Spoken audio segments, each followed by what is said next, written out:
Hello, Sam from Sound on Sound magazine here. Now, earlier this morning, I was bundled into a blacked out car, driven down unmarked country roads into the heart of the Buckinghamshire countryside. Well, all right, it was Milton Keynes. But I was pleased to report that in the heart of the Buckinghamshire countryside, we found the Korg Headquarters. And in the Korg Headquarters, we found a secret demo room. And in the secret demo room, we found Luke from Korg. Hello, Luke. Hello. And we are standing in front of what may be Korg's most high-profile product launch this year, and is possibly one of the 2 or 3 most exciting products I've ever covered for the magazine, because this really is what it looks like. It is a recreation of the classic ARP2600. Tell us about this. It really is. It's finally here. So yeah, this is the ARP2600. It's a complete reissue from us, completely authentic. We've just added a couple of little things to it to help in today's production environment, but otherwise it is an ARP2600. Now, it's actually called the ARP2600 FS, and for those of people who love to moan about certain other recreations of classic synthesizers, the FS stands for full-size keys. Wow. Yes. So that's something you can't complain about. Absolutely. And it has aftertouch as well. Wow. So it goes one better than the original. Exactly. For sure. Yeah. But for those readers who aren't familiar with the history of ARP, maybe you could tell us a little bit about the background behind this instrument. Yeah, so the ARP brand was actually very big in the kind of 70s and early 80s. We acquired the brand probably 4 or 5 years ago, and we worked with David Friend to reissue the ARP Odyssey. And ever since we did that, people have just been clamouring for us to do this. So now it's here. So yeah. Because the 2600 originally came out before the Odyssey, didn't it? It did, yeah. It was in 1971, I believe. Yeah, the original. Yeah. So one of the very first classic sort of self-contained synthesizers. Yeah, and there were 3 versions of it as well, and also 2 different filter models. So we've gone with the styling of the very first version, but we've actually included both filter types in here as well, just like we did on the ARP Odyssey with the 3 different types. Because the original filter, if I remember rightly, had to be discontinued because it infringed one of Moog's patents. So it's kind of a Moog ladder filter. Exactly. So you've got both the Moog ladder filter and the classic later ARP filter that was also used in the Odyssey. That's right.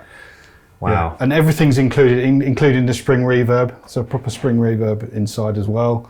So what we've actually added is on the end there, we've got XLR outs now. And on this side, on the end, we've added MIDI and USB, obviously, because then it kind of brings it into line with modern production techniques, and because obviously they weren't invented back in the day. So the USB presumably is just MIDI. There's no USB audio. Yeah, it's just MIDI. Yeah, right. Because this is a fully analog synthesizer. Fully analog. It's just MIDI notes. Yeah. So Luke, I'm hoping you might give us a quick tour of the architecture. Yeah, of course. So what I love about the way that the ARP2600 is laid out is, first of all, it's in this kind of upright position, so you can check out all of the controllers very easily. So it's a 3 oscillator synth, 3 VCOs.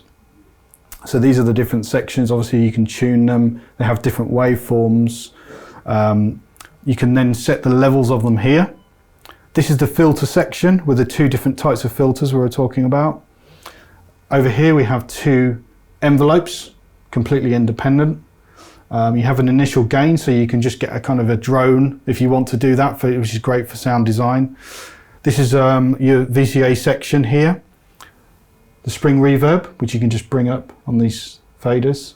You've got a pan control.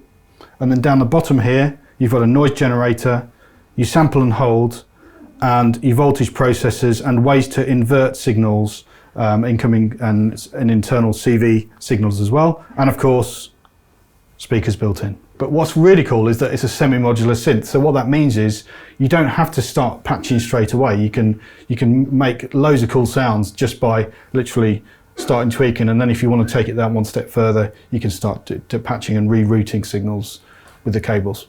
So like the Korg MS series, it sort of has a pre-patched signal path that you can then break into using patch cables. Exactly, yeah.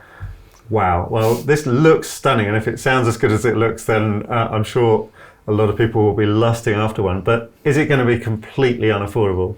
Well, it's going to be, we haven't set the price exactly yet, but it's going to be between 3,000 and 3,500, I think maybe 300, something like that. So that's really quite a lot less than you'd pay for a good original example. Absolutely, you'd be paying thousands more than that for an ARP2600 in great condition. So. Fantastic. And when do you hope to make it available? We're going to start seeing them come through from February onwards, 2020. So, yeah. Wonderful. Well, I can't let you go without asking you to give us a demo. But thanks very much, Luke. Okay.